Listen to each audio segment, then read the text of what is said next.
Welcome to Fuller Expectations, the podcast for anyone who feels that the path that they're on just isn't what they wanted or expected to be at this point in their lives. I'm Carrie Fuller, your host, and I am so excited that you took the time to listen in today.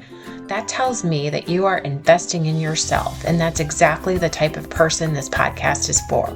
Every week, we're going to have real conversations, share inspiring stories, and offer you the support that you need to create a life that feels aligned with your goals, your passion, and your purpose. A life that's just truly authentically yours. If you're interested in better, you are in the right place. We deserve to live a life that offers us true joy, no matter what age or stage we're in. If you like what you've heard today and thought of someone who might benefit by it, please share this podcast with them. Now, let's get right into it. I am so excited for our guest today, Christina. Christina is a longtime friend. We actually met in business where we worked together for a global company. Her resume is quite impressive. Christina holds an MBA in global entrepreneurship. She is certified in so many different things, including an ICF certified professional coach, an energy leadership index master practitioner. She is certified in both the predictive index and the DISC, which are two behavioral assessments. And she partook in Jack Canfield and Tony Robbins trainings and holds a certification as a trainer for both of those as well. Christina aims to inspire, empower, and transform individuals through words, written and spoken, and she is a published author and speaker as well. I am so excited to welcome Christina to the Fuller Expectations podcast. Hi, Christina. Thank you so much for joining. Hi, Carrie. Thank you for having me. I'm so excited for this episode. I really think that this is going to resonate with so many people. And you are an awesome person. When I shaped this episode and put the bones of this together, I thought you would be absolutely perfect. Your insight is going to be a great fit. So we're going to talk all about shifting and finding joy again in the back half. And whether that's, some people may have been through a career transition, relationship transition.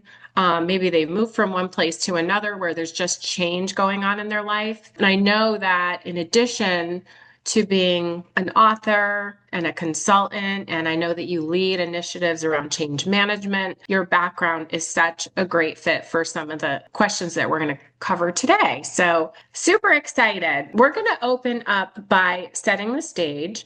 So Christina, if you can share a little bit about yourself and about the loss or the transition that you had that caused you to take the next step and move forward with becoming an author, significantly impacting the lives of others. As a first generation American, I'm no stranger to change and transition. I watched my parents, navigate transition and challenges of being an immigrant in this country all my life. Right. So, but it was through them that I actually, they taught me a lot about change and they taught me a lot about resilience and pushing forward and things like that. But it wasn't something that I recognized or realized until way later in my life. I think the biggest shift in my life originally started in my early 30s when my brother was diagnosed with a brain tumor. He was just 28. That was the first shocker for me. Up until then, my life had been gone swimmingly. Like everything I dreamed of, everything I wanted in my life was falling right into place. And I thought that's what life was supposed to be like. You had a dream, things just, yeah, you worked hard at it, you went to school, you worked hard, things just fell into place. I thought that was what life was about, right? And bad things didn't happen to me or my family, they only happened to other people, but they didn't really happen to me. It was weird, but that had been my experience up until then. And then one day, my brother suffers this grand mal seizure and discovers he has a tumor the size of a grapefruit in his brain and has to have surgery immediately. He's my only brother. There's a 5-year difference. We're very, very, very close. And honestly, because we were both first generation Americans, we were our only family to each other, right? Like we didn't have a whole lot of family and a big extended family in this country. I still don't. He was it. My parents were it. So we were all very, very close. So that was very, very hard. And it was very hard to believe. But that was the first thing that shook my world. I would have to say that shook my world. And then navigating that journey with him over the next 8 years until his departure from this world, it just changed everything about talk about changes. It just shifted everything in my life, everything. I share this, I'm an adjunct at a local university here, and we talk a little bit about resilience and stuff, and I've shared this with my students. I said, I really feel that the day that my brother died, there was a part of me that died with him, really. I do feel that I did die and I had to be reborn. And with that, a lot of old belief systems and even some of my core values, things that I prioritized, things that I thought were important, everything looked different. Everything, the career I dreamed of wasn't the same anymore. The life I dreamed of wasn't the same anymore. Just things just started to appear differently to me. Things that I had put so much weight and emphasis on in my life suddenly just lost value. Just everything looked different. So I really feel like, it was a rebirth. But I have to say, in terms of events, that was the first event that really shook my world. I think And losing somebody that's so close to you, because yeah, that hadn't happened to me until my mom this year. right. I never imagined how that changes your perspective on so many other things in your life. Everything. You really do. It really truly is like a part of you dies with them. Yeah, Like that day I did die. I know I did, and I had to be reborn. I mean, it took years too. yeah, It wasn't overnight. It took years to figure out what was happening in me, but I stopped caring about stuff that I once used to care about so much. But not in a bad way, right? Like I just started prioritizing different things, it just things that washing my floors on my hands and knees became less important. I bought a yes, yes. like Hmm. stupid things, right? Like taking time away from my family because I was obsessed with washing my floors on my hands and knees. I bought a mop, like little things like this. I prioritize spending more time with my family, more time with my kids, more time with my loved ones, my friends, less time at work, less time working late hours, things like this. So yeah, I would Yeah, say that was probably the most pivotal change or the beginning of a series of changes in my life that came after that. yeah. So, what Yeah. did joy mean to you before you experienced the loss of your brother? And how did that shift afterwards? I mean, you kind of said a little bit about it, but your Mm. perspective on joy was totally different before. Yeah, I guess because I had worked so hard, I found a great deal of joy in a lot of materialistic things. Getting my dream house, having my dream car, having my dream kids, living in the dream neighborhood, like everything was so picture perfect. Everything was exactly as I had always dreamed and wanted it to be. And yet I realized after I lost him and then subsequently lost so much more than that, I realized how insignificant all of those things are. And I came to realize that the only thing that really truly I valued and was important to me was my family and my kids, my family, my friends, and our health. Because I felt Hmm. if we had our health, that my health, the health of the people I love became so, so important to me because I realized if we didn't have our health, we had nothing. And that's what I experienced with my brother, right? Like my brother was super healthy. He was an athlete. He was a coach, and yet he's the one that was taken. Never drank, never smoked, always lived a healthy lifestyle, but yet he's the one that was taken. And that's why I said, geez, if we have our health, we don't have our health, we've got nothing. So prioritizing those things and realizing those are the only things that really matter. Like, who cares if you lose your house tomorrow? And I did. And who cares if you lose your car tomorrow? And I did. Who cares if you lose your job tomorrow? And I did. As long as you have your health and you have the people that you love most in the world with you, all of that stuff you can get back. And I did. And you did, And I did, right? right? So all of that other stuff, it's stuff. It's stuff. Yep. It's, and you know what? You can lose it all and it's going to sting. You know what? But it's stuff and you're going to get it back as long as you've got your health and you've got the health of your loved ones. And, that really is the only thing that matters in life. So in the immediate aftermath of losing your brother, what emotions did you experience that surprised you the most? Well, aside from deep sadness, it was confusion about my own life. It was the self-reflection. It was looking in the mirror. So when my brother passed away, because of the impact, because of the work that he did as a coach and he impacted the lives of many young people, athletes, young athletes. And so when we were at the wake, we had two busfuls. No, that's not an exaggeration. There were literally two school buses filled with current students, past student alumni, and faculty that came pouring in. In fact, we had to extend the wake 2 extra hours just for these folks.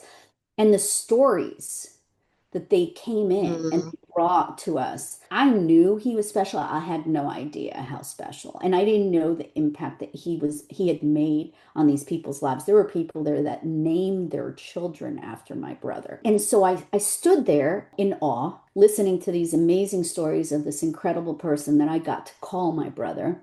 But it made me self-reflect.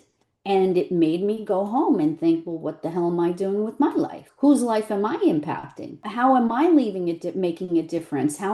Who's going to be at my wake sharing stories like that about me? And at that point in my life, I was like, nobody. Like I really didn't, other than my kids. Like and even then, I wasn't sure they'd be there either. Like because they were teenagers. It really made me look inside and question everything. Who am Wow. I? Why am I here? What am I doing? What difference am I making? Those things suddenly became so important to me. It really became a guiding path for me in everything I did with my life from that point forward. Because everything that I took on from that point forward, I really questioned, why am I doing this? Why am I really doing this? That's so interesting because I think too, when I lost my mom recently and we had that service and the stories that I heard about her from Stories. these people that went to Yeah. high school with her and back from family members, even that we hadn't seen in a really long time, but then the trickle effect of the communications months afterwards, including with my own father. Yeah. Like I knew how much they loved each other, but you don't realize the Mm-mm. impact that you have on other people until 100%. they don't have you anymore. Mm-hmm. And so it's, I think, looking at your life and figuring out what do you want people to remember you by? Like, how do you want to be remembered? Mm-hmm. There's really nothing else that matters than making an imprint. There is nothing else that matters, and so I have made a choice to always lead my life in service of others, directly or indirectly. I want to lead my life in a way that's in service to others, whether that is, volunteering in health causes and things that are dear to my heart, or just even indirectly in the work that I do as a consultant, helping businesses achieve things that they maybe are unable to achieve without my help, for example. But knowing that I'm creating a better solution or a better way for people, that is really very important to me, and as much as it is important to me to help others, it's important to me to leave that imprint for others. That's how I want to be remembered. I want somebody to come to my funeral and say, because of you, this, because of you, that. Even when I wrote my book, which by the way came 6 months after my brother's passing, was The Joy of Losing. So exactly 3 months on the day of my brother's wake, where I was questioning my life and self-reflecting, I got notice that my career, my job of 24 years at one company had come to an end.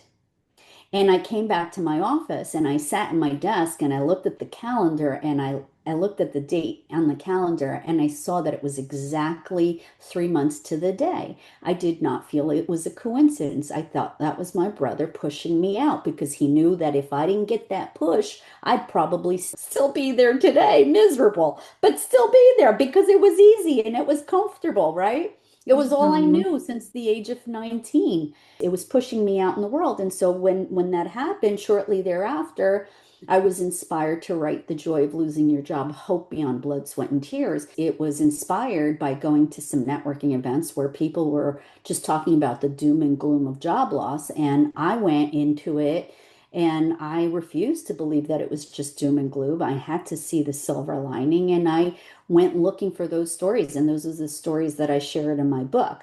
But I will say that I started feverishly writing that book because I knew that my goal was to inspire and motivate people to and encourage people to get through that phase in their life. But I did stop at one point. I did pause in writing the book for several months, and I did it because of imposter syndrome, because all of a sudden, you got the monkeys in your head saying, who are you to be writing that book? What makes you an Yes. authority? Who's going to listen to you? Who's going to read your book? Who, like, why would anybody care? And da da da da da. Voices, voices, voices, right? The amygdala, the amygdala in your brain, fight or flight, always trying to protect you, always trying to keep you from your dream, right? I was stuck. I was stuck in that fear pattern, right? And then one day I had a dream, and I know it sounds crazy for some people, but this is the truth. I had a dream, and I saw my brother came to me in my dream, and he asked me a question. He says, "Well, what if only, I need you to finish that book?" And I said, "I can't. Nobody's going to read my book." And he says, "What if just one person reads your book and you make a difference in one person's life? And would that be worth it to you then?" And I said, absolutely. I always said, I just want to make a difference in someone's life. He goes, well, then finish the damn book. And so Oh I got, my gosh. that was the dream. And the next morning I woke up and I sat at my computer and I started cranking away and I started putting it together. And within 6 months, it was published. I had to get that push. Yeah. So that's it. Boy, Yeah. that is interesting, isn't it? It is interesting. But stuff like that happens all the time, though. But you have to honor those experiences because I don't think they happen by coincidence. I do believe that they all serve a purpose, right? To push you forward on your rightful path, right? That's right. So you have to honor those and listen, be very careful and diligent and listen to those when they come because they're very special. Yeah. Yeah. Well, that's a lot of change all at once, 3 months apart, losing one of the most important people in your life, and then losing a job that you had for so long. That's a lot in a very short amount of time. So, as you moved through that and journeying towards joy again, was there a specific moment when you felt a spark of joy return? And how did you feel about that? Because I know some people that I've talked to almost feel guilty when they start to feel happy after something so sad happens. But is there a time when you felt a little spark of joy return?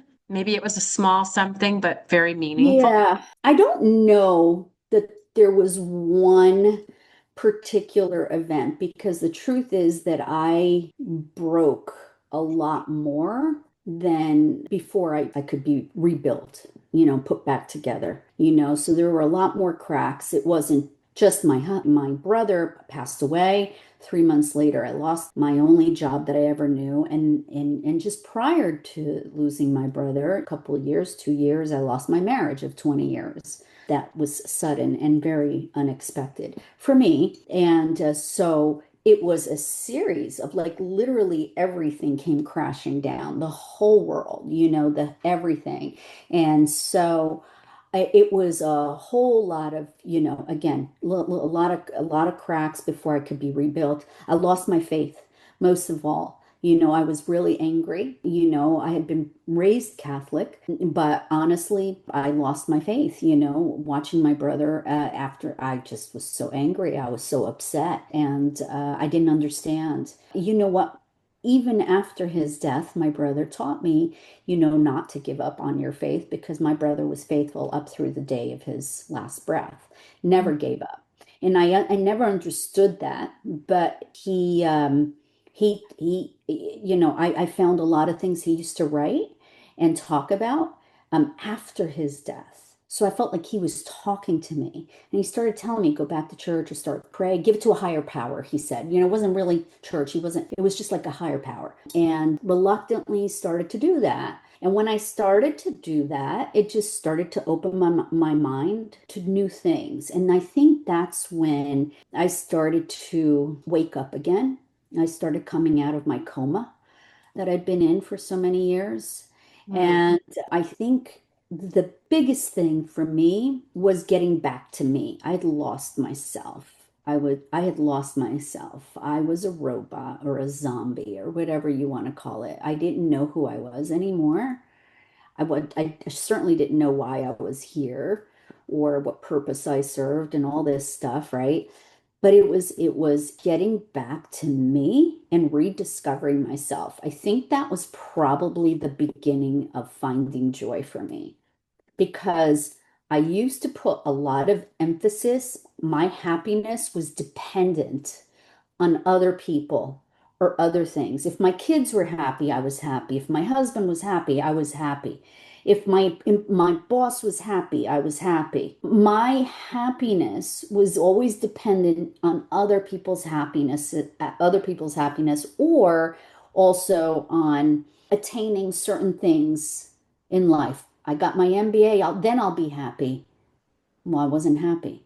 Well, I got the house of my dreams, then I'll be happy. I wasn't happy. Then I got the car of my dreams. I'll be happy. No, I wasn't happy. Then I'll get that promotion. I'll be happy. Well, no, I wasn't happy. Couldn't find happiness no matter how hard I worked, no matter how much I tried. So I realized that the only way that I would ever find happiness is inside of me. And I Yeah. had to start working on me and becoming the person I needed to be for myself. And so once I started to realize that and reading more and more books on that topic and realizing, Dr. Joseph Dispenza was very influential in a lot of that too. But I mean, once I started recognizing that and doing the work inside of me then I realized like I would never, like no relationship could ever make me truly happy if I wasn't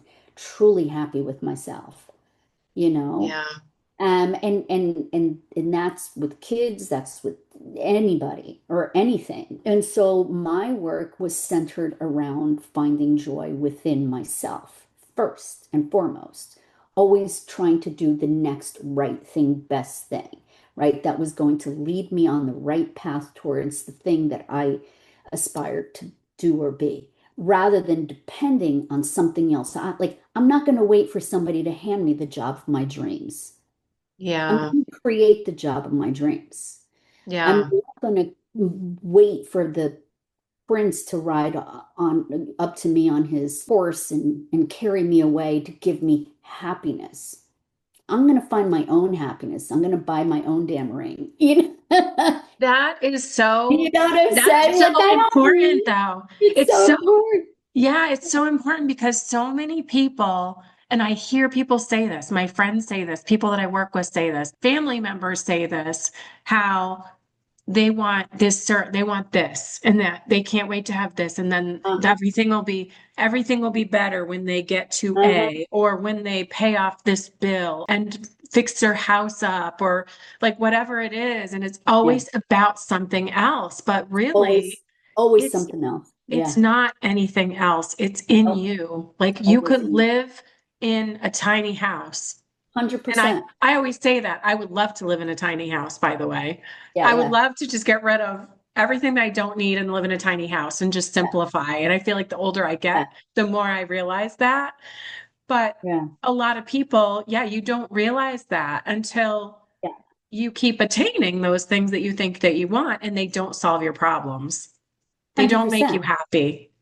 And so that, and so that reminds me of the one time. So when I hit really, really, really, really hard rock bottom is really after I've lost everything now. Now I've lost my brother, my job, my house, my finances. I'm bankrupt, I'm broke, and I'm living. Yeah, I'm like 50 years old and I'm living with my parents in the house that I grew up in as a child. And at first, for several months, the first few months, I think I cried to myself to sleep every night. Like, how did I get here?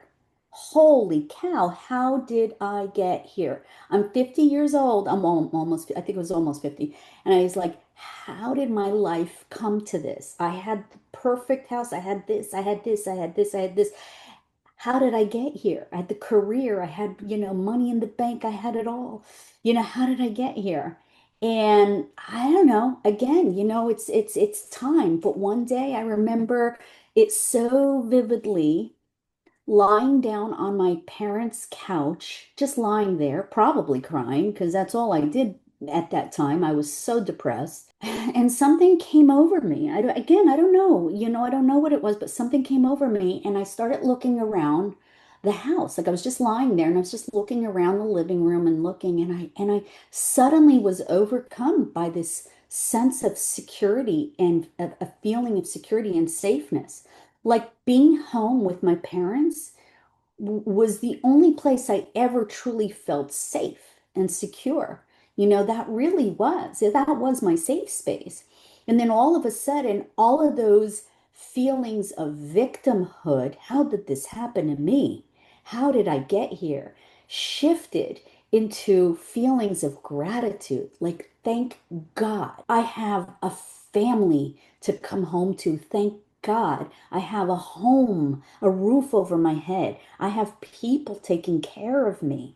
Thank God. So I just shifted my thinking to like victim, victim, victim. Oh, poor me. How did I get here? So sad. To all of a sudden, like, thank God I'll be here forever if I have to, because this is truly my safe and happy place. And once I made that shift, and again, do not ask me how that happened in that moment, but once I was overcome by that emotion, I think I learned that lesson. I was ready. My life took off after that. Wow. Just changes. I don't know how. People started coming into my life, opportunities started coming into my life that started to shift the trajectory of the rest of my life. I think I needed to learn that lesson. Till I learned that lesson, I was not going to be allowed to move forward to the next phase of my life. And so Yeah. at that time, when you had that shift come over you, the mindset shift and the security, sense of security, were there any kind of like routines or rituals or practices that Yeah. you used to help you sort of reclaim your life? Yes. So at that time, I discovered yoga to start with. I had always Mm. wanted to try like yoga, and I was like, oh, I gotta check out this yoga stuff, And one day, I don't know, there was a group on or something. I said, I'm gonna try. I'm just gonna sign up. I gotta get out of the house. I gotta go. I'm gonna try this yoga thing. But it wasn't just yoga. It was yoga, but it was like a meditative yoga. So I didn't know anything about yoga, so I didn't know what I was in for. But anybody who's ever done yoga will understand this. I understand it now, but back then I went and I did this yoga class, and at first I was like, it was really weird. I was always looking around and seeing if people could do the poses that they wanted us to do because I couldn't do some of the poses. I was like, okay, how do I put my leg up this way and stay standing? But it was especially towards the end, the meditative part where they turned off the lights or dimmed the lights and they did the self-reflect in the meditation part. All of a sudden, I was overcome by emotion. I started sobbing. I was feeling fine one minute and the next minute I was sobbing. And what I learned is that these yoga poses and this power of meditation, what it does is actually release locked energy in your chakras. So we have seven chakras in our bodies. I learned all about that. I learned all about energy and how our body holds on to energy. And if we don't release it properly, it manifests itself in other ways, pains, aches, pains, things, all kinds of stuff. I discovered yoga, I discovered meditation, and I became obsessed with it almost. Like I had to do it several times a week, and I did. Especially the meditation, I did almost like every night. And then once I got really good at it, and which was hard because I'm a type A. I like, my head is all the time. But what I realized, meditation, everybody thinks meditating is like just, but that's not meditation. You could be meditating on a run outside. You could go for a walk and you're meditating. It's really like it's escaping your immediate surrounding area and going somewhere else. And Mentally. mentally, really, it's more about that. So your eyes can be open. You don't have to be seated. You could be doing anything. You could be cooking. I mean, very therapeutic, focused on your cooking, but your mind is somewhere else. It's in another realm. It's in another dimension. So once, I think for me, though, that was that for sure, and then prayer. When I got back to prayer, which is a form of meditation. That for me was the game changer. That I think started opening me up to new possibilities and things. And my brother's been gone. We're going on almost 15 years. It's going to be 15 years in February. And there's not a single day. No, I'm not kidding you. There's not a single day that I don't think about him or maybe sometimes even talk about him. He's with me constantly, all the time. And I knew that my brother would not stand for me to wallow in my pity and not move on and do things, with my life. Like he's my biggest cheerleader. He's the one pushing me forward all the time. And if he knew that I was just not taking action and responsibility and accountability for what I want my life to be, he would be very, very, very upset with me. And that drives me to keep going forward. Well, So it sounds like you have a really great guardian angel who has definitely played a role in yeah. everything that you've been achieving since I've known you, Oh even. yeah. Oh So, yeah. Yeah. He's um, behind it all. yeah. Yeah. So would you recommend if there's somebody listening who feels maybe they've gone through a tragedy, a single tragedy or multiple, like you had multiple tragedies happen in your life, would you say meditation, maybe trying yoga or doing some kind of meditation might be something that they can try in the immediate to help them sort of put themselves mentally in a better place? Exercise in general is Mm. 100% absolutely required. There were days that I had to force myself to exercise because it was so hard for me to even function. Some days I just was so paralyzed by clinical depression and sadness that I couldn't even move. And I had to like really like pick myself up and get myself to a gym to work out or to get on a treadmill or anything.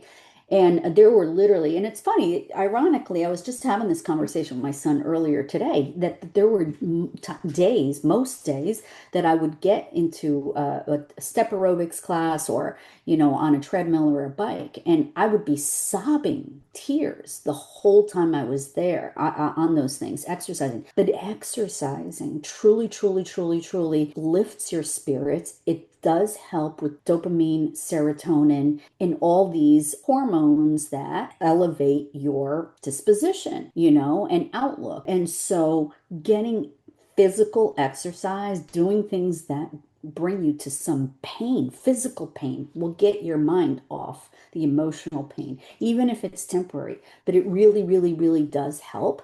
So that's on the physical level. On a spiritual level, I think yoga, meditation, and prayer are essential. You gotta find peace with your higher power, whatever that might be for you, whatever you might want to call it. Everybody calls it something different. Doesn't matter. We're all talking about the same thing. Find peace with that higher power and surrender to that higher power very often. I know for me, I've been through, life is for all of us, right? All of us, highs and lows, highs and lows, highs and lows, highs and lows, all the time, constantly. And I know that especially when I'm going through my lows, anytime I just surrender to my higher power, things start to happen. And I say, listen, I give up. I can't do this alone. I cannot do this alone. I just can't. I need help here. And I surrender and I Yeah. wait. And things start to happen. Is it a coincidence? Maybe. I don't think so. Could it be? Maybe. Hmm. But the fact of the matter is, coincidence or not, it happens. So, what have you got to lose when you've already lost everything, which Yeah. I did? So, that's how I saw it. At the time when I had lost my faith and all that stuff, at that point, I had nothing else to lose but my health and die, which at the time was a very good thing for me. Like I was kind of hoping I could check out early, because I was in a lot of pain. But yeah, so when you've got nothing else to lose, why not just surrender? You got Yeah. nothing else to lose. Just give it up and let your higher power help you through, navigating whatever it is that you're dealing with. And never stop moving forward. I have to say that, my parents really, really taught me, like I said, I think I said right in the beginning of this conversation, how much my parents taught me about resilience and always moving forward. I watched my parents face all kinds of adversity and setbacks and challenges and sacrifices and things that they did all throughout my whole life, as immigrants in this country. And they never slowed down. They never stopped living, even with the death of my brother, which I thought for sure would kill them both. Like I thought my parents would Mhm. just die within a month of my brother losing my brother. My parents, I don't think skipped a beat. I swear, I think they got up every single day. They got dressed. My father went to the gym.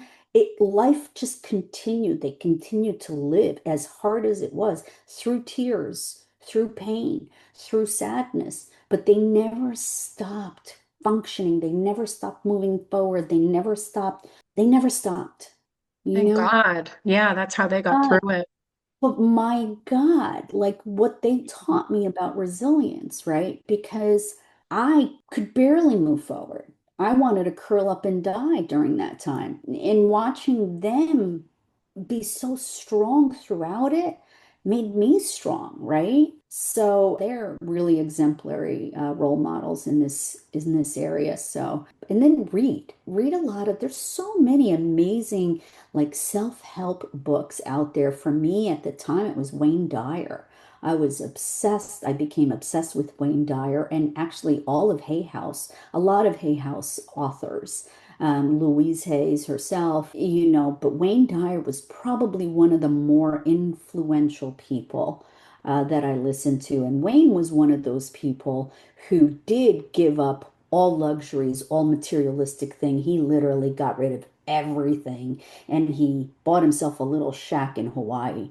And he was the happiest, most content, most fulfilled person in the world because he realized that he was never going to find true happiness in any of the materialistic stuff that he possessed, right? Like it just wasn't in that, right? It was in here. And once he discovered it in here, he didn't need it anywhere else. Yeah.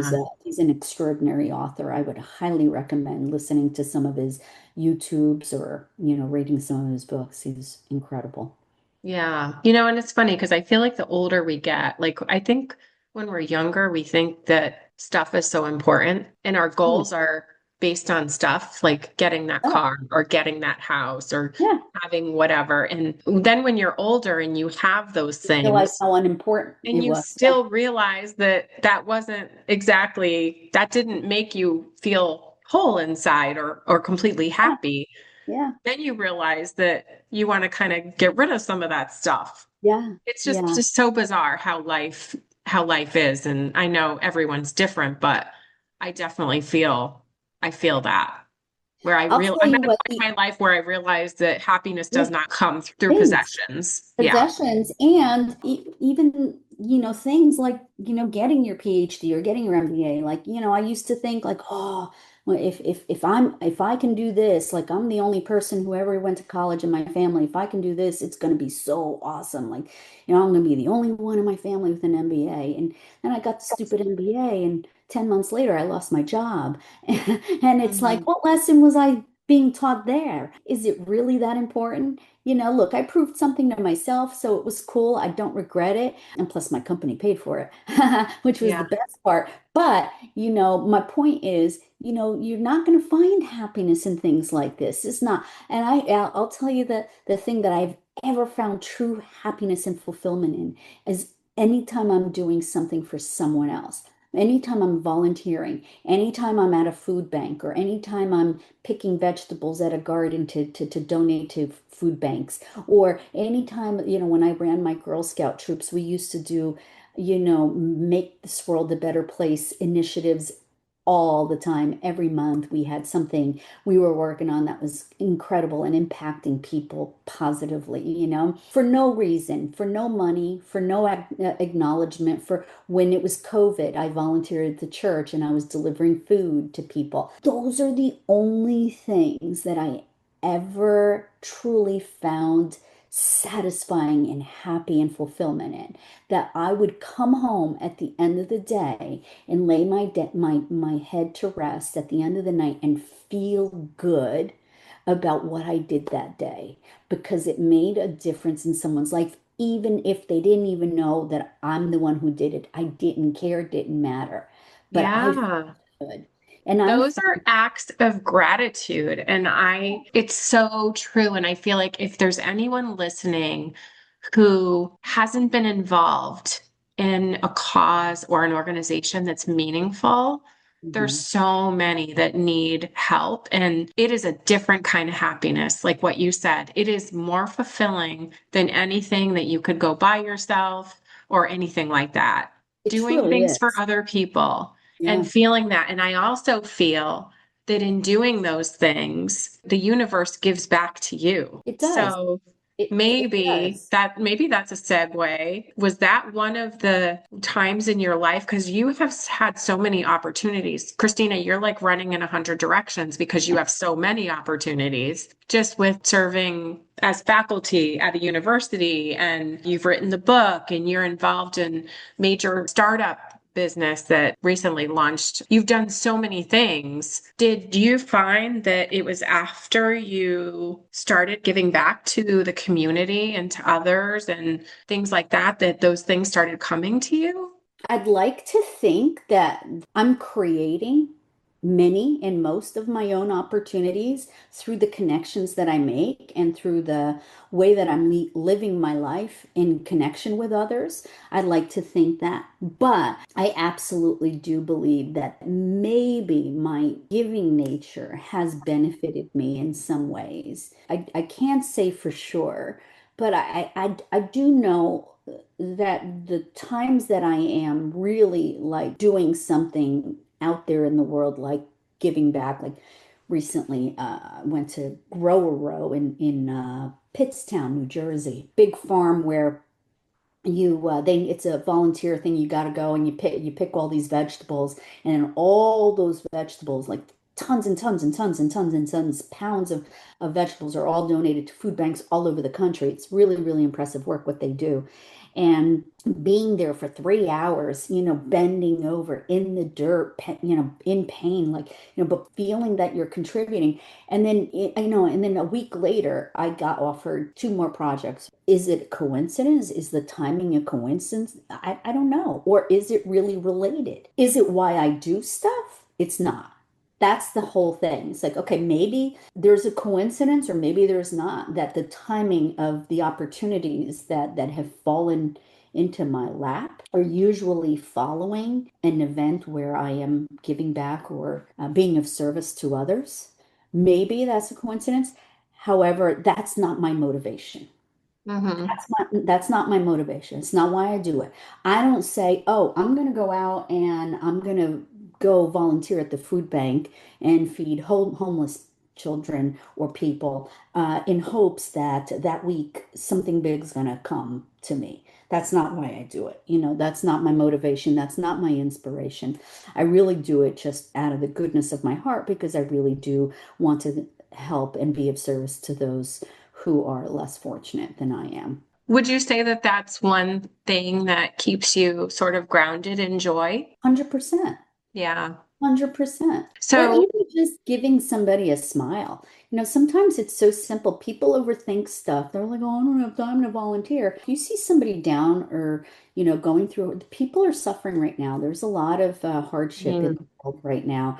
And if you see somebody who's really struggling, maybe they just need a smile or maybe they just need a hug. Offer them one of yours. Maya Angelou has that quote, that if you see somebody that's without a smile, give them one of yours. And I love that quote, and I remember that all the time. Maya Angelou is another one I follow a lot of her readings and a lot of her work. She's very, very inspirational, big inspiration for Oprah too. Actually, one of Oprah's mentors. And I do believe in that too. Sometimes it's as simple. I remember walking into a Home Depot one day. It was really late at night.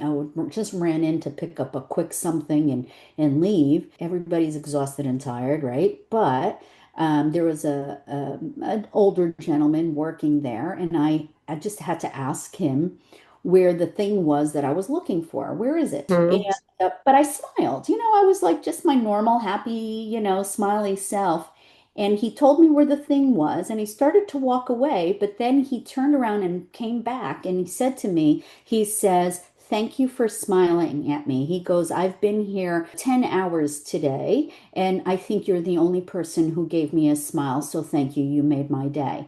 I did nothing, but that made his day because imagine, you're working in a store all day long. It's hard and people are rude and people are not nice. They're not friendly. And I was nice and friendly to him and he appreciated so much. He literally turned around and said that to me. And so now I'm like really conscientious of that. And I always Yeah. remember I got to be nice to the workers because they're working hard. These are long hours that they're working. So I have to be considerate and conscientious of that. And I like to be friendly to everyone I meet. So I don't think people realize the impact that they make, even in passing by yeah. another person.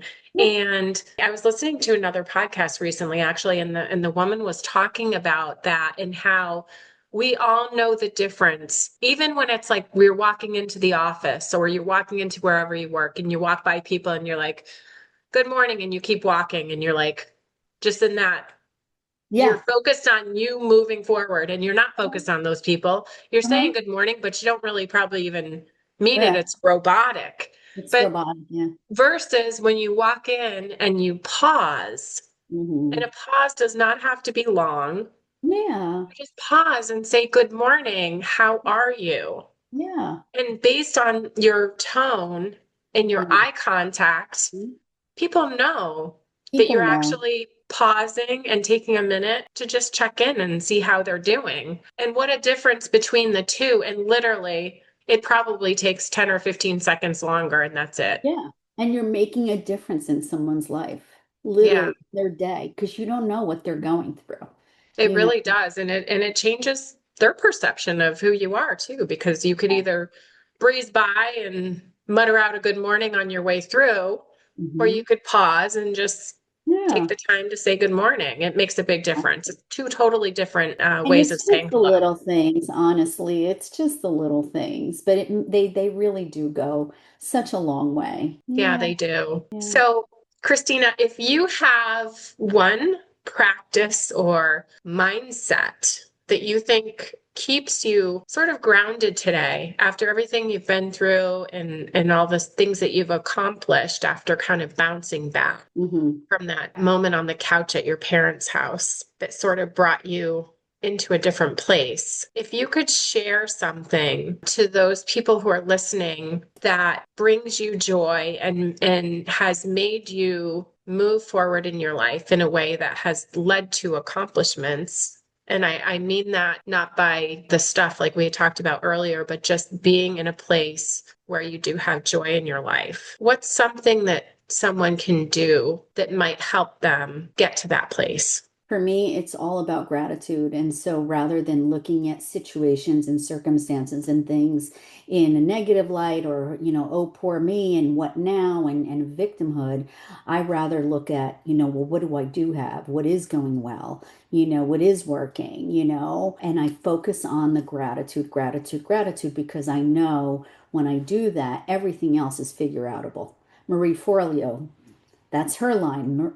Everything is figure outable. And I believe that. I believe everything is figure outable. So there's gratitude 100%. I'm trying to live a life of gratitude every day, every morning, every night.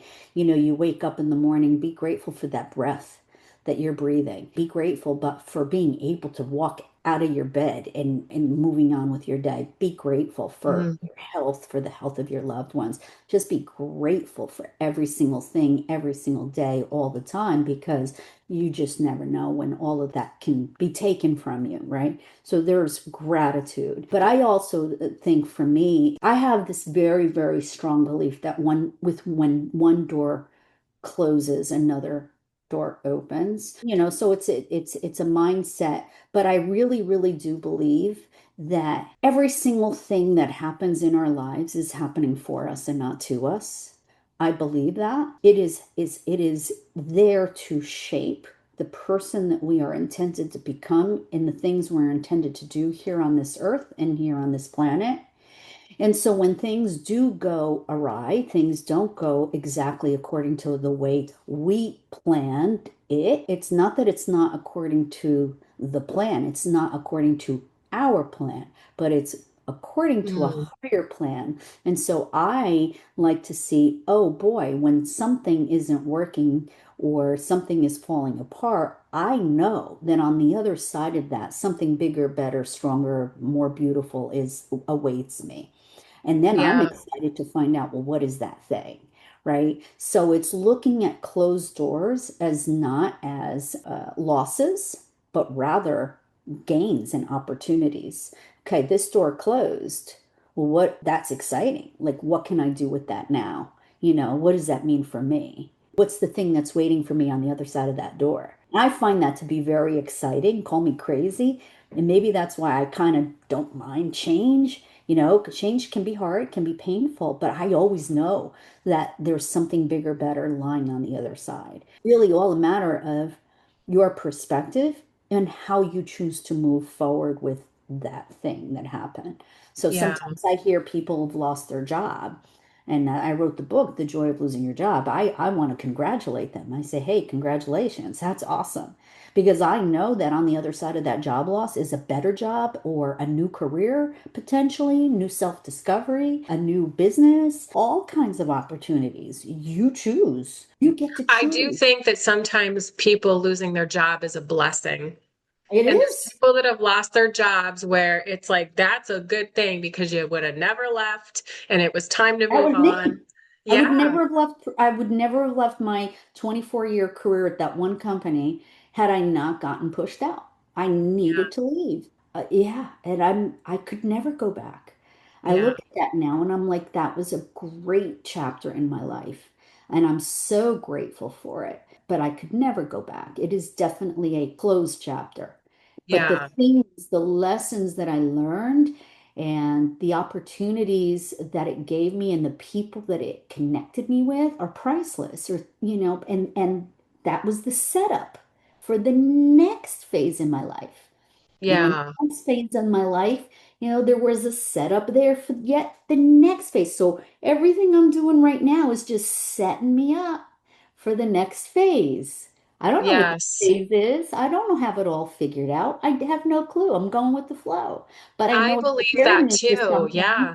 right? It's Yeah. preparing me, It right? it is. I think everything we learn and everything we do, you should never look back and say, I shouldn't have done that. What you should do is look back and say, what did I learn Learn. that will Hmm. serve me in my next step? Yeah, Because there's always things, even if you didn't like doing them, right. that because there were things that I did in a couple of my jobs that I did not like doing at all. But I can tell you that I picked some things out of those Yeah, experiences. yeah. And the moment after the fact, and I was like, holy cow, that's why I had to do this. That's Because I right. now know. I now Uh-huh. know something that I didn't know before. That's exactly right. Yeah, And you don't know that at that moment in time. You right. don't sometimes know that till like years later, and you look back and you're like, oh crap, well, that explains why that happened. It's like you're Yes. piecing all the pieces of the puzzle together all of a sudden, and you're like, oh, I get it now. But this is why you have to trust. This is where trust comes in, and faith. Trust and faith. Trust and faith in the process, right? And that it's leading you to your rightful path. If you're open and receptive and listen to that guidance, to receiving That that. is so true. That is so true. Yeah. Yeah, Wow. we could sit here and talk for another 5 hours on this I topic. know. That's a whole Going other down a podcast, rabbit hole. actually. Yeah, that's a whole other podcast, but that is so true. And I Yeah. love this conversation. I think that it's going to be helpful, even though it's a snippet. Like you said, we could go on for a long time, but I Yeah, yeah. think that it will be beneficial, even like you said, with your book and your brother coming to you in a dream and saying, might it help one person, Yeah. you know? And Yeah. that's what this is all about. So if we can provide something that is helpful for one person or more, would be even And it was better, worth then it. that's why we're doing it. Yep. That's exactly right. And that's what he would say for Yeah. sure. You know? Christina, Yeah. where can people find your book if they're interested? Amazon? Well, you know what? The book is, yes, it is on Amazon. If you want a printed copy, it is available on Amazon, but and it's only like $2 or $3. It's for print only. Otherwise, you can get an ebook for free. I wanted to give this book away for free because the Oh, wow. objective of the book was never to earn any money. It really was just to help people and transform lives and encourage and motivate and inspire. It's on LinkedIn also. You could just download an ebook on LinkedIn, on my Oh, so LinkedIn, if they search on you my on LinkedIn LinkedIn. profile. If they go on my LinkedIn profile, it should be up in the featured section, and they could just download an ebook.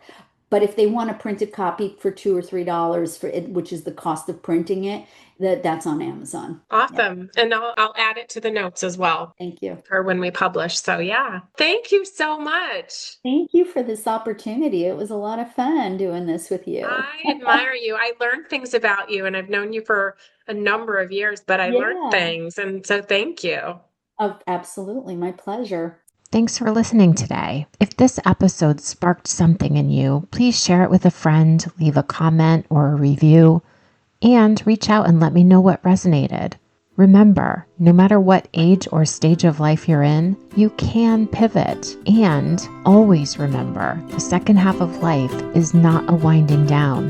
It's a waking up. Please follow or subscribe. We'd love to have you as part of our podcast family. Let's keep showing up and being the best version of ourselves.